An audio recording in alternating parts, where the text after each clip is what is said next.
Hey, everybody, and welcome back for another episode of The Overlay, a poker podcast brought to you by CCG Poker and Paramount Social Club in beautiful Houston, Texas.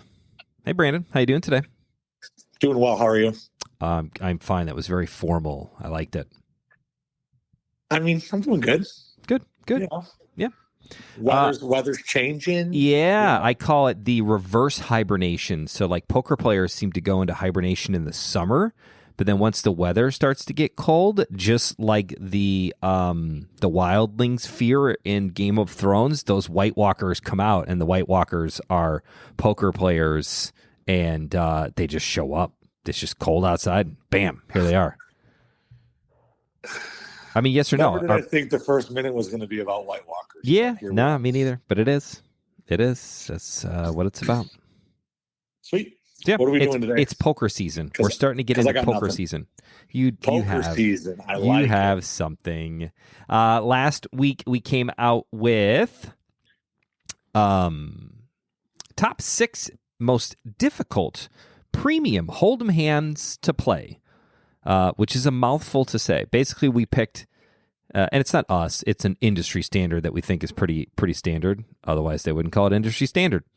The 6 most difficult pocket pairs hands to play in Texas Hold'em and why they're so goddamn difficult. That's where we're at. We're at number 6. I mean, we really just took the best 6 hands and ranked them on like easiest to hardest to play. Yeah. Easy peasy.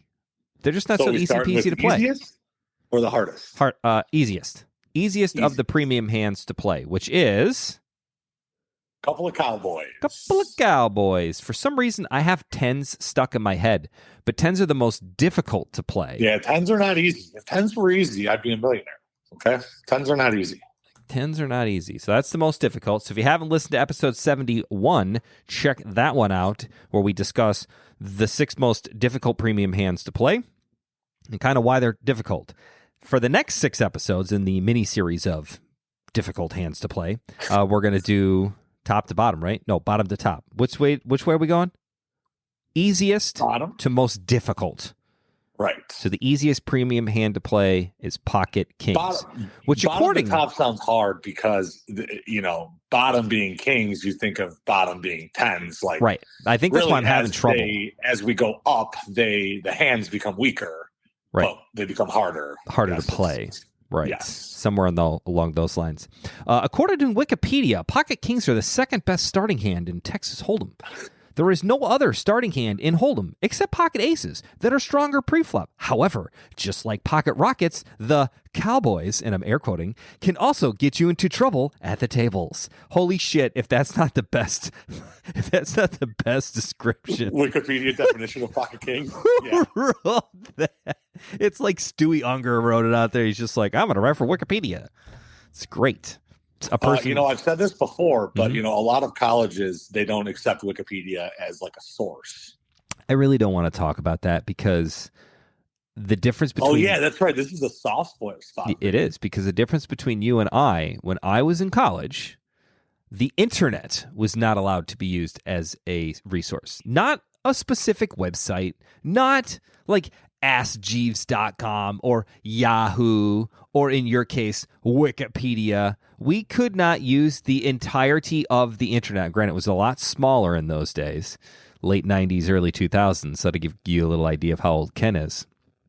Couldn't use the internet. And then senior year, like first semester, it was like 1 or 2 like classes would like let you do it, and then by like the second semester. So by the time I graduated, like there were some approved websites that you could use. AskJeeves.com was not one of them, but like you could Google something and use like some predetermined websites, which I always thought was really weird. Nexus and stuff that had like exactly. Now you could like you still do research on the internet, but like when you did the paper, if the internet referenced a book, you needed to go to find the book and reference that book and quote that book versus like now the they're just like you found the book from. Right? Correct. All right, let's get back to Cowboys. Kings. What are the other names for Kings? I don't know. That's it. Cowboys. I mean, King Kong. Oh yeah, King Kong's the thing. I don't call them that. I just say Kings, or I don't even really say Cowboys anymore. Me neither. Cowboys. I don't think there's feel like many that hands. Was an early 2000s thing. Yeah, I don't think there's many hands anymore. And maybe we can discuss this in a later date. But like, why nobody says those? Like computer hand, like, and nobody says that anymore. Like, right, like Sebastian isn't going to know what the computer hand is. No, he's 19. 100%. If you ask the new Gen Zs, are they even Gen Zs? Or are they called like something else? I don't know. Gen Pod weirdos.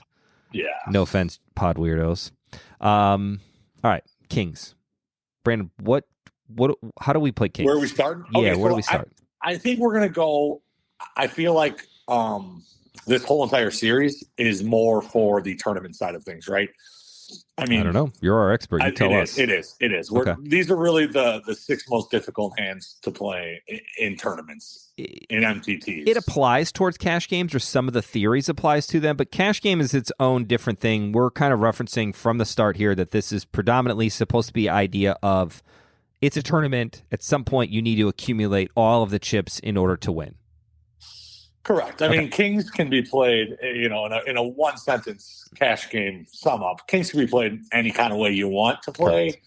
With cash games, and you can always buy more chips. So if you screw up, it's not the end of the world. It costs you one buy-in, not all your tournament equity. So I think in general, we're just going to start easy. I mean, anything under 10 big blinds, we all know what we're doing with Kings, right? We're fist pumping, shoving it all in. We're so happy that we picked up a premium hand with only 10 big blinds, right? Yep.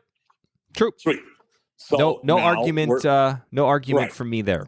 Right. I think that even the worst holdem players know that when they have 10 big blinds and they got Kings, it's just time to shove all the chips in the middle and, whatever happens. Hope for the best. Also, a little introductory note that Kings usually have at least 70% equity against a random hand range, which is a lot. I mean, against a random person's range, you're supposed to win this hand 7 out of 10 times. Based on equity, obviously, you can get outplayed and stuff, but like your hand has 70% equity against a person's random range. So that's a lot of equity. It is a ton of equity, which is kind of why this hand's not easy to play, but on the easier side of premium hands because it just has so much equity. It's just ahead of everything. Right. Besides aces, right? I mean, and I think we'll just get out of the way that like the aces versus kings cooler situation is probably just like the most common in Texas Hold'em. And that's just because you just lose. It's the most common because it's the one that you just can't get away from. And we'll talk about some math a little bit later at the end of this about like when you can maybe fold kings or what situation has to happen for you to be able to fold kings. But like a general rule is don't fold kings. Okay. Yeah, that's good. Yeah. That's good. You never want to have like always and nevers in your poker strategy because, some situations call for different, measures. But in general, we ain't folding these kings. So how are we going to play them pre-flop and post-flop is really what's going to separate us from, playing kings like a pro or playing kings like a fish. And we're trying to play kings like a pro. Nice. All right. So where do we begin? Well, we did the 10 big blinds. So now we're looking at like a little bit more than that, like 12 to 20 big blinds where me and you know how to play this stack well, right? I mean, this is the stack where you're going to find yourself. I'm flattered you would include me. Well, I mean, if there's one situation where a semi-decent MTT player knows it's the 12 to 20 big blind situation, it's math, it's push fold charts. I mean, we haven't looked those up, but I mean, in general, we kind of know what we're doing in that area. So I think the 12 to 20 is kind of the range where if you want to try and shove your kings, this is kind of, and this is all pre-flop. We're going to be talking pre-flop here for the first half, and then we'll talk about post-flop the second half. So, you got 18 bigs and you got an aggressive table. This is kind of your spot to limp with your kings if you're ever going to do it. So, I mean, limp in hopes that somebody raises, then you shove over the top, and maybe they're committed because they had a terrible sizing, or maybe they got nines and they can't fold it now, or tens because tens are hard to play. And so this would be, if you're ever going to limp your kings, 12 to 20 big blinds is the kind of sweet spot. Are we talking about that, like in a specific position? Does like that change? No, obviously, I think yeah.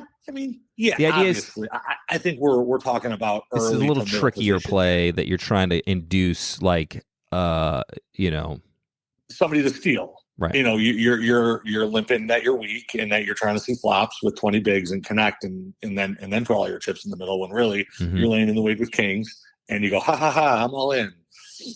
And obviously, when we're just talking in general here, and I mean, there's just so many variables in poker that we couldn't really get into the specifics. If we're on the bubble, if we're in the first hour, if we're at the final table. For sure. These are more just general blanket like situations. Obviously, the players at the table and how much you're playing for and how close you are to the bubble and ICM, like all that stuff is going to come into play. But this is more of just all other things equal, here's what we're thinking about type of episode here. Okay. So, I mean, yeah, under the gun, middle position, somewhere in there, the limp shove with 12 to 20 big blinds. Otherwise, if you want to just, open, go to the flop, try to get all the money in. This is where, knowing SPR, stack to pot ratio, which you admitted 15 minutes ago that you have no idea what SPR is. Maybe we can do a whole episode on it. I feel like we did a whole episode on it. We did a episode on poker terms, and that was definitely one of the terms that we talked about. So that's 100% true. So, I mean, in general, stack to pot ratio is just how much you have in your stack compared to how much is in the pot. Again, and just to slow it down here for a second, because I feel like you took about 8 hits of Red Bull and then called me. I know you're excited, so that's good. I am excited. I'm excited. Yeah. I actually have notes. I know, this is nuts. Normally we just wing it by the seat of our pants. And we're like, oh, yeah, SPR. And then I think it's professional bull writing, and that's PBR, not SPR, or PBR the beer. I don't know. I'm very confused. So this is your Ken breakdown minute of just slowing things down. Slow things down. Just slow it down for a minute.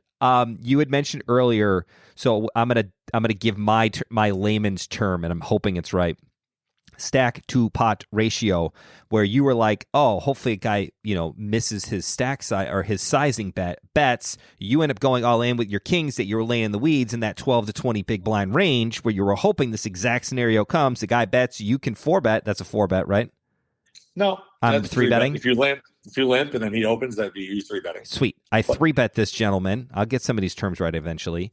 And then he looks down a stack and goes, oh shit, I bet too much of my stack to where at this point, the stack to pot ratio, I am unable to fold, even though I don't think I'm good here, but I can't fold mathematically because I'm getting so much money, right? That's the idea of stack to pot ratio.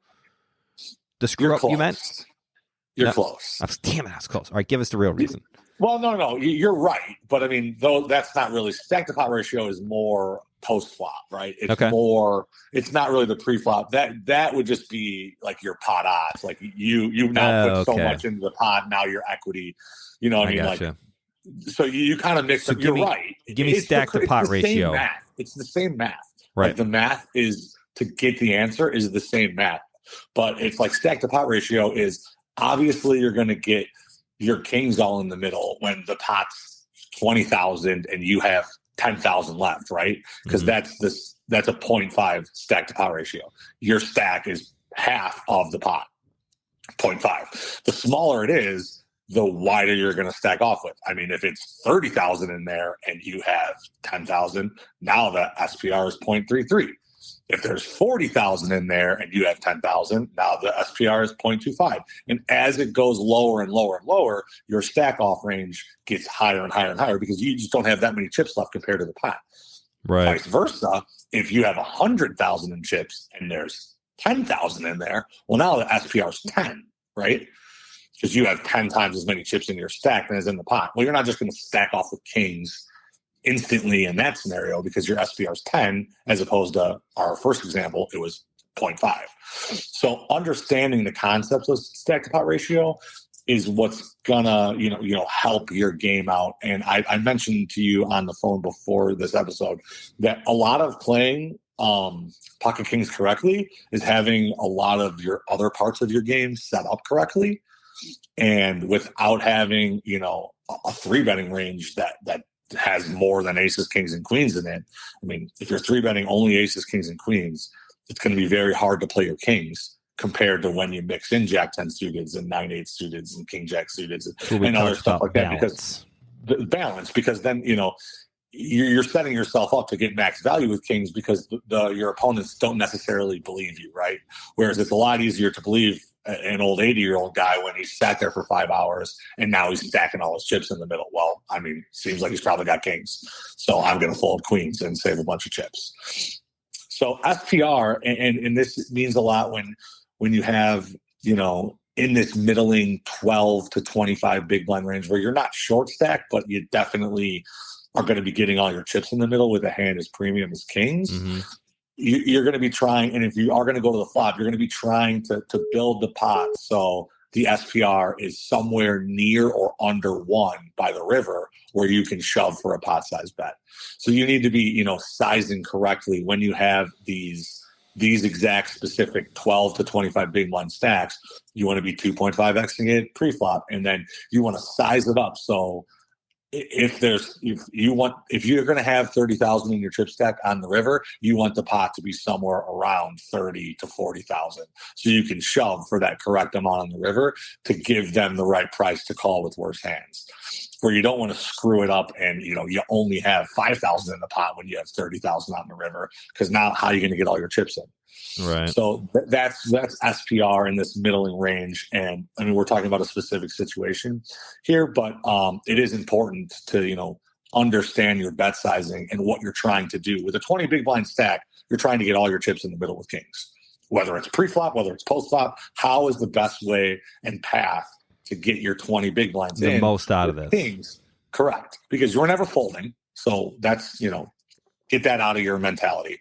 I mean, we're trying to get our opponent to put in a worse hand, all the chips on the river with 20 big blinds. Ideally, it just happens pre-flop because you played great and you limped, and then they raise too much, and then you shove and they call with 9s, and you got your job done pre-flop, which is all you can ask to do. Right. Sometimes you're going to have to navigate through the flop turns and rivers and actually win the hand, with your skill. So you need to understand what the SPR is, what your bet sizing should be, and that kind of stuff to get the most out of your hand. Any questions? I feel like I'm in a job interview. Yeah, a lot. But okay. But I like it. I understand. I've never thought of I thought this was going to be more about the idea of like you were going to give me examples of when it was okay to fold, and you just basically told me in the very short version between 12 and 20 big blinds, there is not really an instance that you're folding. The idea here is to get all of your chips in and to get an opponent to call, and however that needs to be. So that needs to be pre-flop, after the flop, after a turn, or on the river. Like the goal here is to get all my chips in and hope for the best. Not hope for the best. But I mean, obviously, a lot of people are saying, well, what happens when an ace comes on the flop and you have 20? We haven't really gotten into that part yet. We haven't really gotten to that. We're just talking in general. Right. And I mean, that's the goal. Now, obviously, there's going to be roadblocks. Like if 4 spades come out, then maybe I slow down. There's an ace on the flop. Who hasn't played a hand. Maybe I slow down. Hours. Right. You got to correct. But it's in general, our extremely goal wet board. Correct. And that's kind of the nuance, not nuance, but that's kind of the small stuff that we'll get into later. But in general, the overall idea with 20 big blinds is trying to find the best path to get all of our chips in. No, I like that. I like that because I was approaching this in a, I don't want to say a more negative way, but kind of in a more negative way. Like I was thinking of like, when am I going to get rid of these pocket kings versus your idea of this is like, this is the, like, clearly. Well, remember, this is the easiest hand to play. So there's a lot. No, I get it. Of the most difficult. About it. Right. It's not the easiest hand to play. Easiest hand to play is what? 7 deuce? Well, sure. Easiest hand in this segment to play. You know what the easiest hand to play is? It's a trick question. A misdeal. That was good. Not really. Okay. So, 0 to 10. You're just getting it all in, jamming in there. Jam it in there. Stick it in there. We're also all in, but it's not as easy. Like a 16-year-old on prom night. And then on 12 to 20, the goal is still to get it all of your chips in, but you're going to do it a little bit differently, right? Correct. Like there's a little bit avenues, different ways to do it. Okay. Well, let's kind of stick with the general idea, and let's get like 20 big blinds to what? Like what? 20 to like 50. I think 20 to 50. Okay, 20 to 50 big blinds. So like either early in tournaments or. Yeah, or this is kind of a general stack, like in the middle. Like if you're going to take, let's reference the 120 CCG deep stack. Mm-hmm. I think like after registration closes and you come back from break, there's a lot of stacks in this range. You're not short by any means. You're not a huge stack. You haven't tripled up, and you're not the chip leader with 125 big right. blinds. But you started with 40,000, and you got 50,000, and the blinds 40. Are what? Yeah, 4-8. Okay, yeah. You get 4-8. So starting stack has 50 bigs. 612. I got you. So that after break, but again, registration is closed. Let's just say registration is closed. Actually, because it just depends. Because a lot of the structure is the same with this kind of 40K stack. So, registration might be closed. The blinds are still young. I actually think that to me is the most difficult time to play poker because I don't know. I have a hard time. You're nowhere near the money, but you can't rebuy. And I can't think about it. And I have problems with betting because I feel like I'm a big proponent of not over betting the pot to start. Like, I get it. I have aces or kings or one of these premium hands that I have no fucking idea how to play.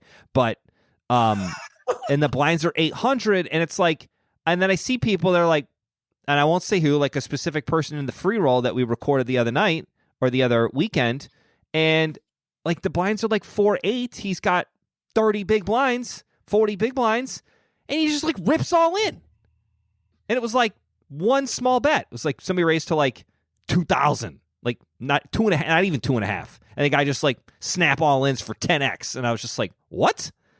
Like I don't know. I'm very mad about that kind of play. Well, see, that's a mindset of I don't want to get my chips. I don't want to get my big hand cracked. But that's like really such a bad way of looking at it. Like, let's not say the word bad. We're going to be positive. We're going to say that's not optimal. It isn't. I mean, there's just so much better. Like, obviously, no, I agree. Pack to your king. That's why I'm bringing it up because I have trouble. I don't know how to do that because I don't want to be the guy that just snap all ins with 30 big blinds, and I also don't want to. I don't want to lose all my money. So I'm going to get back to it. That was the Ken breakdown for a minute. Correct. Yeah, no, I get what you're saying. Like, I think that you need to be okay with your kings getting cracked, like going into it. Like, have the mentality of not like, or don't have the mentality like, I need to win a big pot with kings. Like, or I need to not lose all my chips here. Like, don't think of it in that inverse. Mm-hmm. Think of it like, I'm going to do what's optimal here with kings, and sometimes that means I lose, but that's okay because I did it right. And I know that's very like cliche, and we're talking about mathematics here, and everyone wants results in the real world, but like theoretical results are results too. They're just not quantifiable, right? You can't see them. They don't happen in the real world. In the tournament, when you lose with kings, your chips are gone. You can tell yourself that you made the right play in the equities. You printed fake chips, and I'm air quoting here, but fake chips don't do you any good in this tournament right now. No, I get it. Yeah. You need to realize that those fake chips matter because eventually you're going to do it right enough times where you're going to get those fake chips in your chip stack. So yeah, that's what I have to say about that. So the 20 or the 50 big blind range is kind of like the next important range. And I still think we're trying to do as much as we can to get as much money in pre-flop with these hands. Because again, I don't think we're ever folding for 50 bigs with kings. No. So we still haven't gotten to a situation where entertaining a fold is even a question. So kings are still too strong. We're still trying to 3-bet and then 5-bet all in. We're still trying to obviously we're not limping at this point with kings. There's no need to limp with kings. No need to get fancy. Mm-hmm. We're putting chips in the pot because remember we got 70% equity against a random hand. So us not putting chips in the pot is a mistake because we deny equity from the hands that are worse than us, and we gain value from those hands simultaneously. Because if you think about it, kings are so easy to play because there's so many other premium hands that you beat. You're smashing queens, you're smashing jacks, you're smashing tens. You have ace king in a whole lot of trouble because they got 3 outs. So that's why kings are so powerful, because there's other you need, like you always say, you need a second best hand, right? Mm-hmm. Well, kings give a variety of second best hands out there. There's the ace kings that you're 70-30 against. There's the queens, jacks, and tens that you're 82-18 against. You know, when we finish this and we do tens, how many premium hands do tens smash? None, right? That's why tens are so hard, because now all of a sudden you're up against jacks, queens, and kings, and you're smashing all those spots. So I still think we're trying to get as much money in, and you know, we're still trying to play for it all pre-flop if we can, with 50 big blinds. Okay, interesting. This is kind of the area where you need to, your 3-betting range in general helps kings when it's balanced and larger, because this is the kind of area where a player will fold queens or jacks or ace king to you if you're putting all your chips in, because they know you have them beat, or know you have aces or kings here. You don't want them to know you have a premium hand, right? There has to be some subject of doubt that, hey, I have queens here. Like, some of the time they have ace kings, some of the time they have jacks, some of the time they have tens. You know, they're trying to justify the queens call in their head.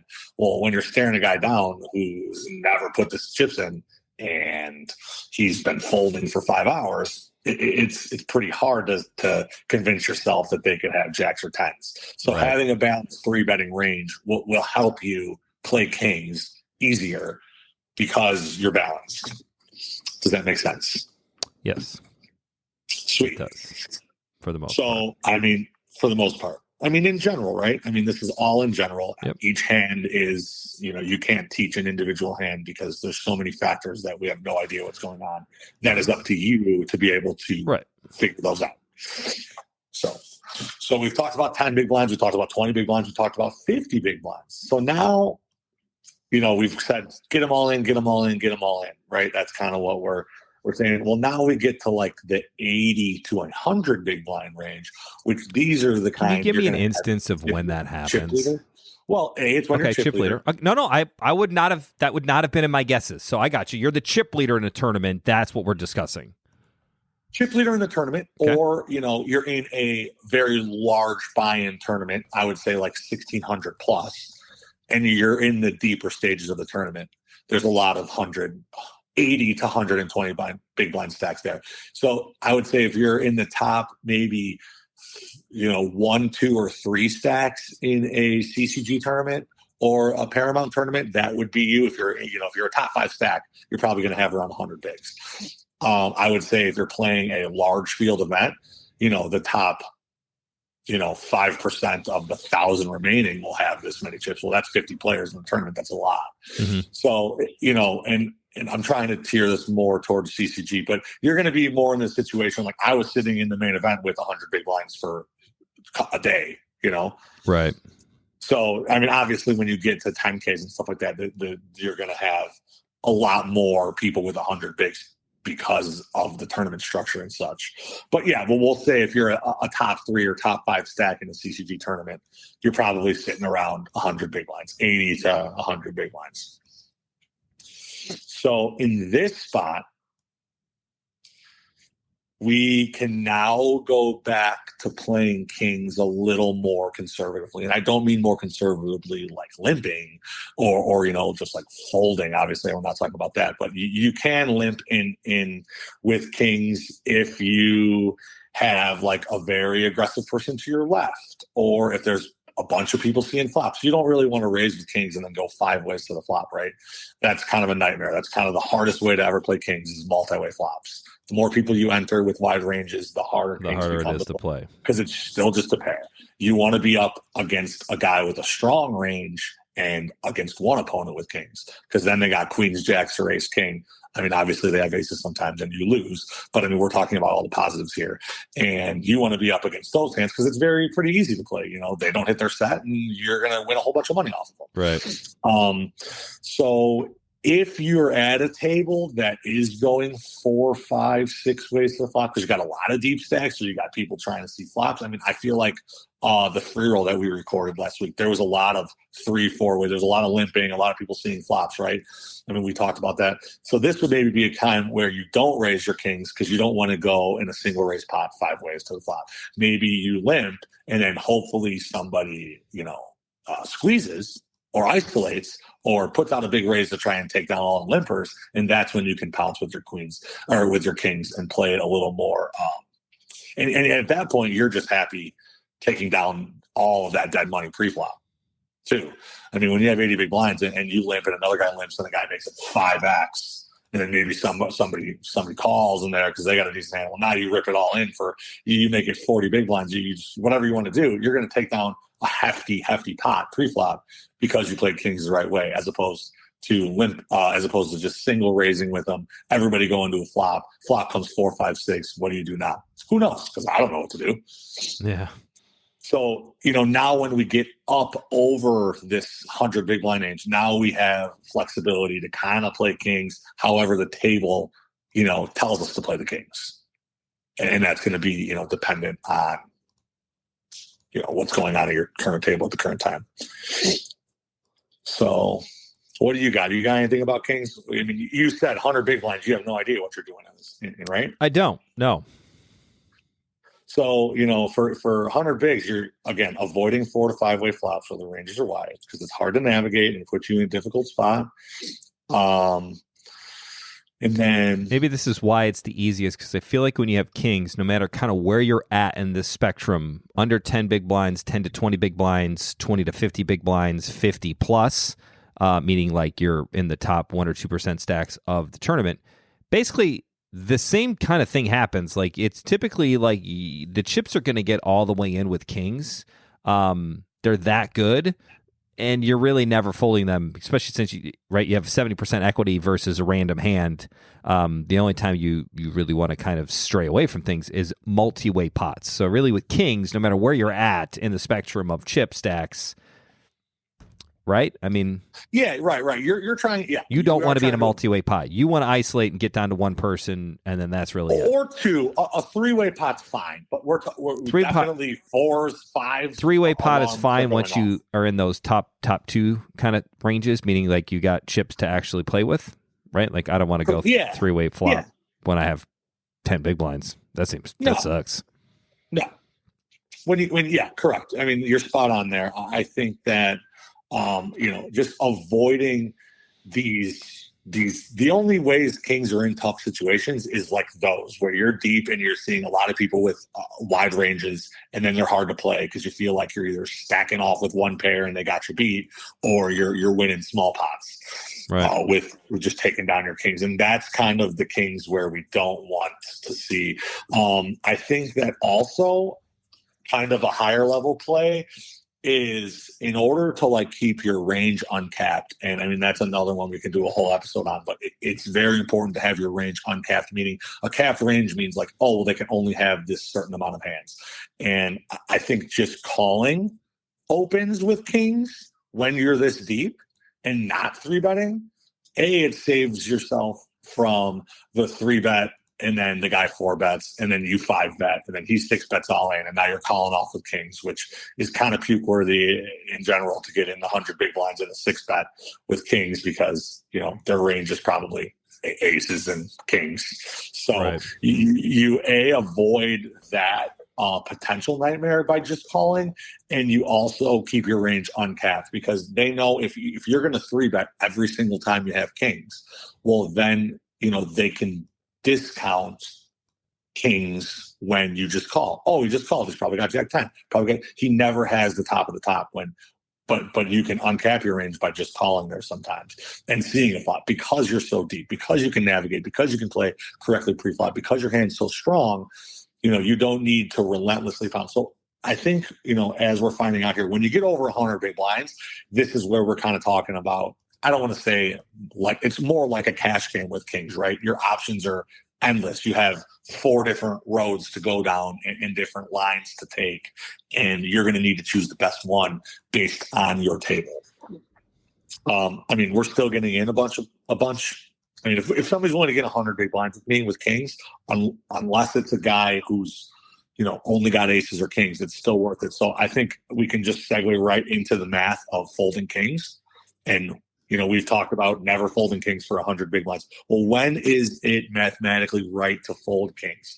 So let's say you got kings, and let's say you make it 3 big blinds. You raise, standard raise. Blinds are 500,000. You make it 3,000. Then your opponent makes it 9,000. Okay, he three bets you. You're like, all right, sweet. I'm getting 3-bet with kings. This is amazing. Then you make it 23 bigs. Okay, we're gonna bump it up. We're gonna 4-bet 23 bigs. Now he shoves 100 big blinds on you, 100,000 all in. You got 23 bigs in. It's 77 more bigs to call. You got the second best hand in Texas Hold'em. Kenny, what are you doing? I mean, I'm not good enough to fold. You're not good enough to fold. I'm unwilling to fold. Okay, I like that answer. I'm unwilling to fold. I am willing to lose the tournament, and safely I will go home with my head held high saying, you know what, I lost? I lost with kings against aces. And again, kings. If I'm worried, right, at that point, it's one of those, like we always say, the hand plays itself. Like, it is what it is. Like, I'm not folding. Fuck it. It's like a game of chicken. I'm unwilling to turn my wheel. So if you're also unwilling to do that, then we're gonna crash, and that's fine. And then we're gonna see what happens. Maybe I win sometimes. It's like I'm playing chicken with a semi truck with my Cowboys and a little Miata. I'm the Miata. The aces are the semi truck. That seems like bad. But if I can't see it, all I see are headlights out there, and that's kind of my analogy. I'm in a Miata, but I think it's much bigger, and I think I'm racing against some kid with 2 flashlights. That's what I'm hoping for. Sometimes it's a big freaking truck. So, and you just get squished like a bug. That stinks. So, I don't know what you were just talking about there with flashlights and headlights and kids and stuff, but you're right. So I'll tell you why you're right here with some math and so again, I got to the right answer, but it's the wrong way. Well, it's the Ken way of getting to the answer. I don't know if it's the right way, but I got the right answer. If I had to show my work, they would go, hey, I don't think that's right. Go ahead. I don't think that's right.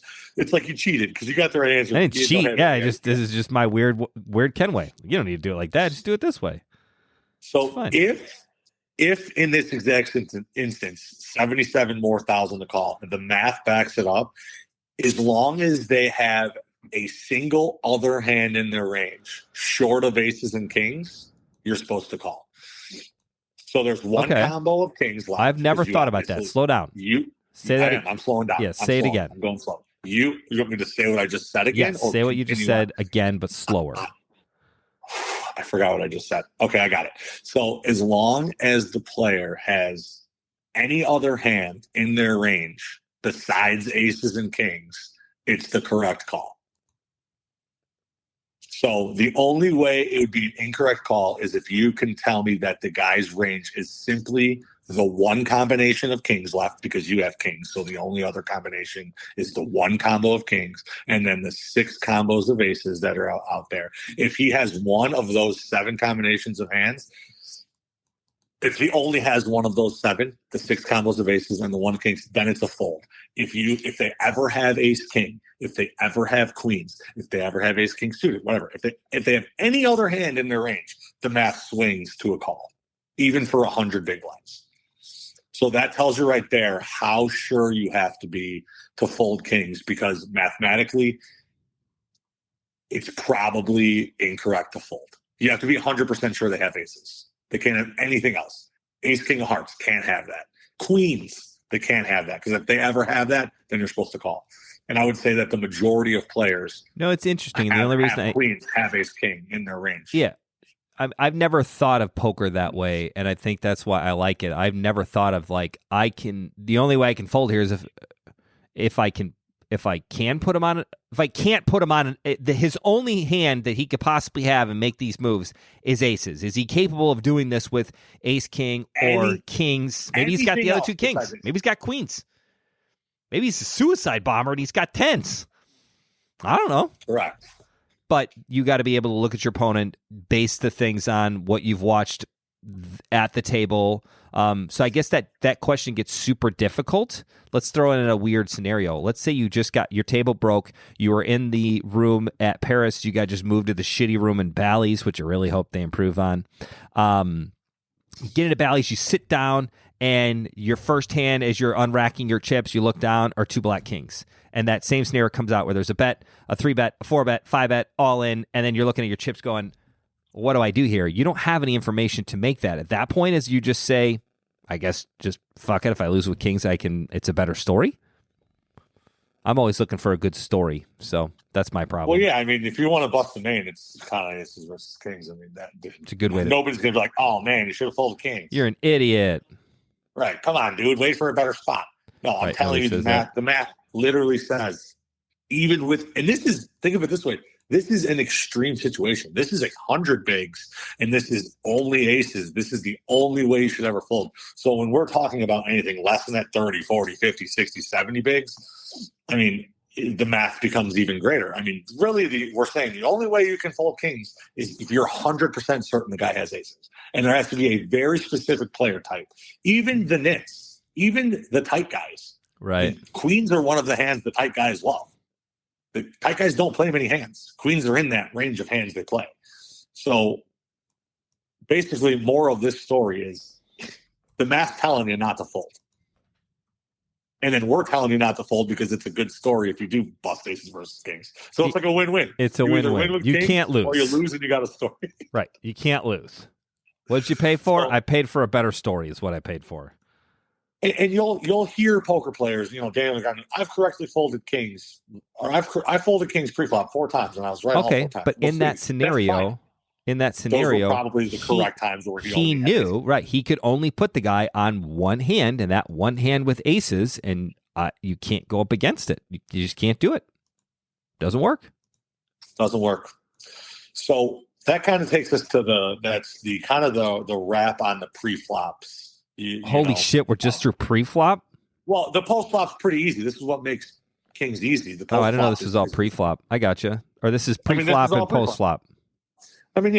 Obviously we've talked about having some flops and stuff and SPRs and getting it in, but this is just the general rules for kings is we're getting the money in, and we're getting the money in by shoving it when you got 10 bigs. If you want to try and limp shove around the 20 bigs and get cute, that's cool.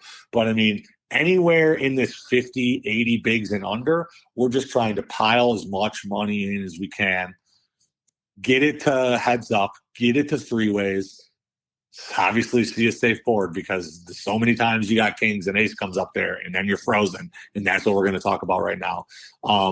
If you are super deep with 100 bigs, that unlocks your ability to flat call instead of 3-bet because you don't want to stack off for 180, 200 bigs, when all of a sudden now, their hands are larger and larger and larger up their range scale, when you can simultaneously uncap your range and make your opponents confused and mixed up. And when you play kings this way, this makes your other hands easier to play too. So this is kind of like, it's more than just playing kings because your whole entire poker strategy and structure of your game, will help your premium hands be played more efficiently. So that's kind of the pre-flop area. The post-flop area is kind of just like, well, when do I fold kings? When can I get away from kings after the flop? And I think, the big question mark for most of the players is how do I play kings when an ace comes on the board, right? Give us that one. I'm dying to know what the answer is. This one's hard. I mean, this one is like the only thing that makes kings hard in this whole entire episode is you raise with kings, you go 3-ways to the flop, and it comes ace 8-4. Mm-hmm. Cool. Now what? So I actually read an article on Poker News this kind of blew my mind. They basically said you can decide on what to do with kings on an ace-high board based on the other 2 cards on the flop.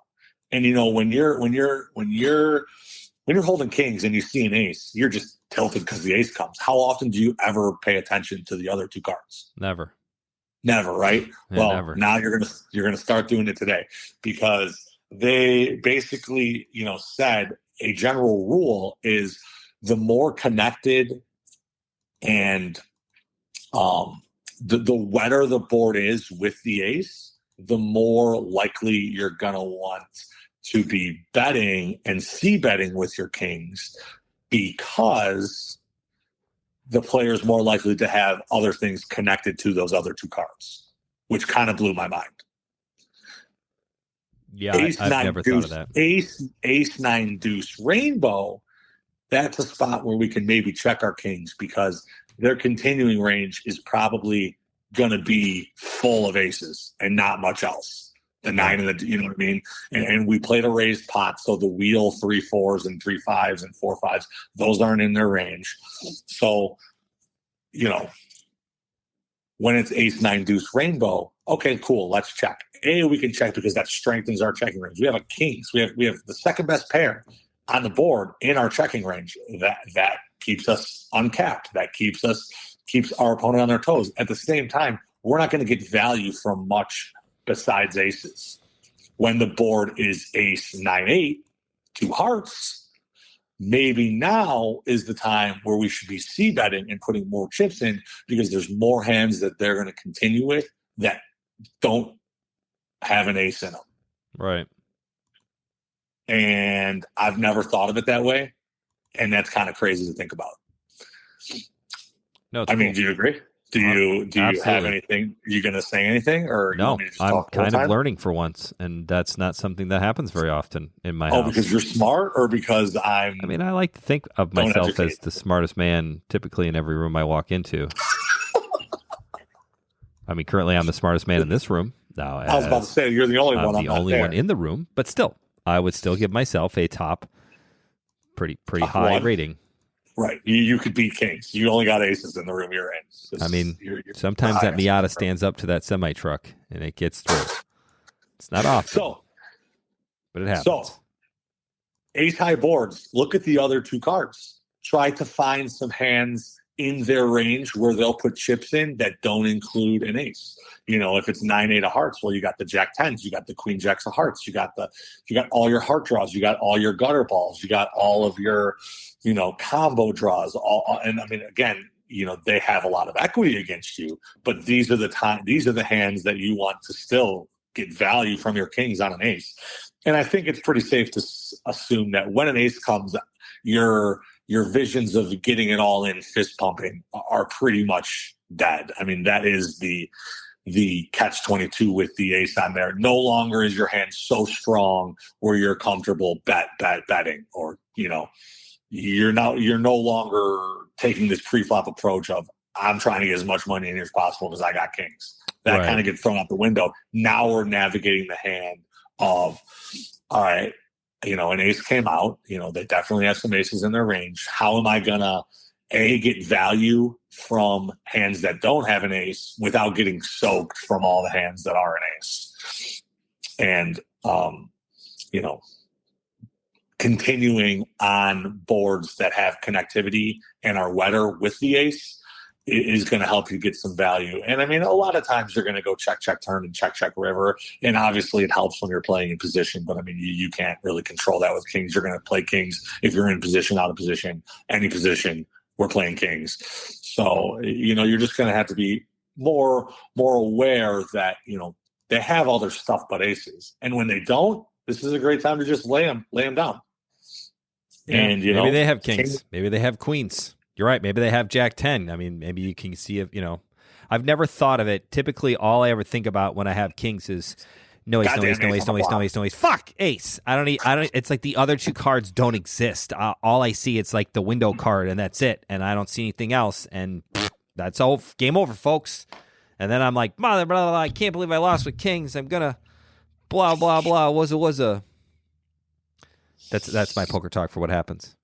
All right, so I get it. There are times I like the idea of when an ace comes out, you get to look at the other cards. What are our post flop items? So bet sizing is pretty important. Obviously, we are now taking into account our SPR, but a lot of these times we're going to be, you know, deeper where SPR doesn't matter when it's 10, 9, 8, 11, 12. Anything above like 4 is all kind of the same. It's way up there. It's too high for SPR to be relevant because anything from 4 to 15 is all kind of the same, right? It doesn't really matter if the SPR is 4 or 15. You're going to be taking the same line. So I do think that you want to, we're going to talk about boards that don't have an ace on it, which is a lot of other boards. Let's say it comes 10-5 deuce rainbow. Obviously, great flop for king. Kenny, there's 10,000 in the pot. You're the preflop laser. Your head's up in position against the guy, and it's 10-5 deuce. He checks. How much are you betting into a 10K pot with kings? Let's say you got 70,000 back. How much are you going to bet? I always do fractionals. So I would do half to 3/4. Okay. So why not a full pot? Why not 10K? I'm always afraid to bet the full pot because I feel like that's not going to get me a call. It's too much, and I want to call at that point, right? That's my thoughts. It's a 10 high board. I have kings. It's not super wet. I'm willing to see a turn card here. Banana flop, which is the same as rainbow. I used to have a guy call it a banana flop, and I love it. I still call it that. That's 25 years ago. So my thought is how much can I bet and still get him to call is my playing. That's my thought. Right or wrong? Correct. That's what I'm thinking. That's absolutely correct. I don't think he calls at the full pot. Now maybe I have a tendency to impose my own feelings and emotions onto my playing opponent, and I have a hard time separating those. But that's one of the hardest things in poker. We can honestly have a whole episode. If I'm on a drawing hand, what you would do because you're playing a different guy. Correct. It's what he would do. Yeah, I wouldn't call there. So I would call at half to 3/4 of a pot. Depending on my stack size. Meaning if I had a pretty healthy stack, I'd call up to 3/4 of the pot. But if the guy bets the pot and I'm on a, open ender, I don't know. I'm not really willing to do it anymore. I think pocket's too big. So that is what you just said right there is exactly correct. And it brings back to my point earlier where you have to be okay with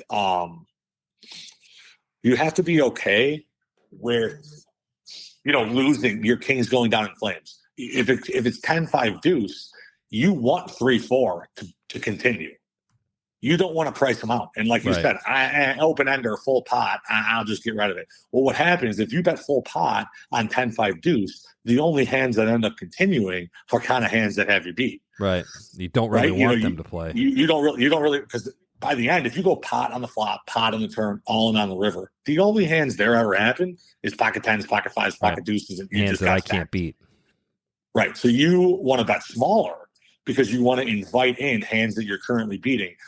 And that's tough for some people to get because you want them to show up with 5-6, 10-9, 10-8, 3-4, open enders, pairs and backdoor flush draws, pairs and gutters, whatever the case may be. You want all those hands to continue because you're smashing those hands. Some of the time you're going to go down in flames with kings because the turn's going to come to 6 and they're going to hit their open ender.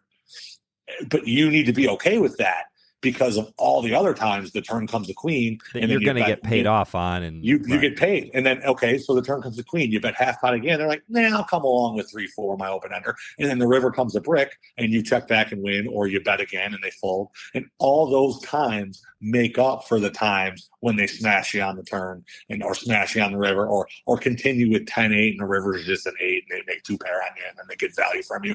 I mean, you need to that's what it is. Be okay with losing, knowing that, you printed these theoretical chips. So, I mean, that you're right. You don't want to bet too big. You kind of want to be inviting.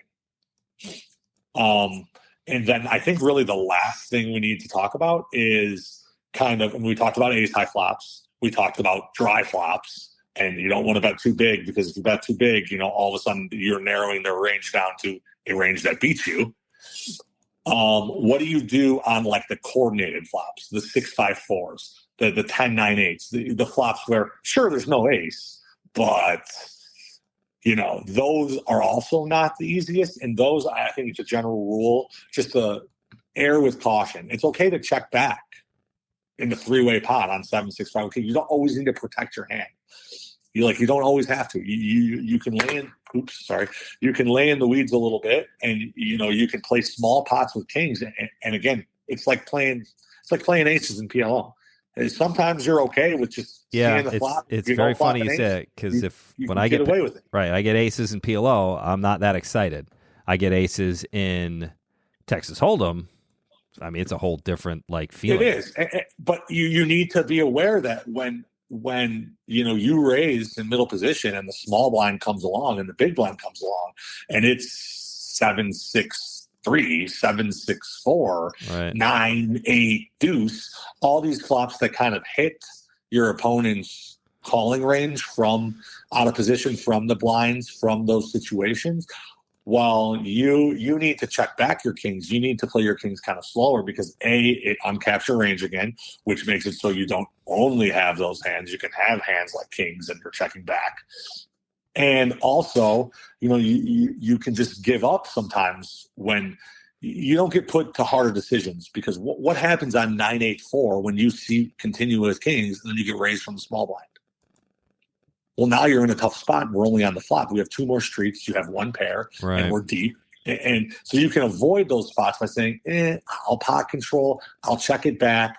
As much as you think, well, I'm not protecting here against. They're calling a lot anyways. So there's not much to protect. You miss out on some value, but that missed value protects you from losing so much more value in bloated pots, in pots where you only show up with 1 pair on the river. So you kind of need to be, aware of the ranges of the other people. And if they can exploit you from that on the 7-6-5s, on the Jack 10-4s, on the 10-9-8, 7-8, all those coordinated flops that's going to hit these guys' ranges, it's okay to play it slow. You're never going to get 3 streets of value anyways. So just try to find 1 street of value while protecting the size of the pot. You're not protecting. Don't get greedy, right? It's you're leaving your hand exploited, but it's okay because it's going to be for a small pot. And I know it's frustrating. You get kings, you get chased down by 7-4 hearts. It sucks. But every time you get chased down by 7-4 hearts, you want it to be the small pot. And right. every time they have 10s, you just max them out for 3 streets of value. I mean that's kind of kings in a nutshell. It's kind of easy to play. Not too many difficult spots. It's the ace high boards and the multi-ways where you're going to get yourself into trouble. So those are the times ear towards the side of caution. Right. Use bet sizing, your ranges, and SPR all to your advantage to decide how to navigate through with the kings. I think the one thing when in doubt, just don't fold. Yeah, I think play that chicken race. I liked the idea of post-flop play that I've never thought about with kings pre-flop, where you were talking about the idea of, can you only put them on one hand, and that one hand being aces, in which case that's the only time it is okay to fold kings. If there's any inclination that they could have a second hand, you really should be calling, right? Correct. And and this is specifically, 100 bigs plus, 80 bigs. Yeah. Plus. Oh, yeah. 100%. Anything short of that. I mean, there's no type guy could never play a hand. I have 20 bigs. He can show me an ace, and I ain't folding kings for 20 bigs. Don't care. When he shows me an ace. Doesn't matter. Cool. You got aces? Nice hand, sir. You win. If you beat me, you beat me. That's it. I like it. In summary, that's why aces versus kings is the most common cooler. It's because the one that pops up the most, where neither player can do anything about it. So it's okay. It's like the one cooler where you're like, all right, you know what? It's fine. It's fine. It'll be okay. It'll be okay. Nobody will think poorly of you if you get knocked out with kings. All right, that's going to conclude how to play better, how to play your kings better. And I don't even know if that's what it is. It's just an idea of how to make kings feel less, difficult to play. Because again, I said in the last episode, everybody looks at their first king, and what's the first thing you think of? I hope you match, king. And then, and after that, you're thinking an ace. And then really that's it. And those are both hands that are on the list of the top 6 most difficult premium hands to play. And that's the conversation. So I hope you enjoyed it. Next week, episode 73, I think. What are we talking about next week on what's the next on the list? I think it's aces. Is it aces? It's aces or queens. It's queens. Yeah, I think it goes kings, queens, aces. Yeah. Jacks, ace, king, tens. Jacks, ace, king, tens. All right, that's what we're going with, regardless of what it is. Queens is up next. Okay. Queens next week. Hope you enjoyed this episode of the podcast, The Overlay. Please make sure you subscribe to us on Apple or Spotify or wherever else you find your podcast enjoyment. Come and see us in Chicago at a CCG event. Come and see us in Houston at a Paramount Social Club tournament. Always great tournaments in Houston. Always great tournaments, cash games in Chicago. I guess there's great cash games in Houston as well. But yeah, awesome poker rooms. We wouldn't support either of them if they weren't any good. I wouldn't be doing this so much if it wasn't any good, right? Right. That's the point. I mean, I'd probably still be doing it if it sucked, but that's just me. You're right. Yeah, that's the difference. The game. It's the difference. Thanks for listening. Catch you next time, and goodbye, everybody. Lead us out, Brando. Farewell. Never fold kings. Never.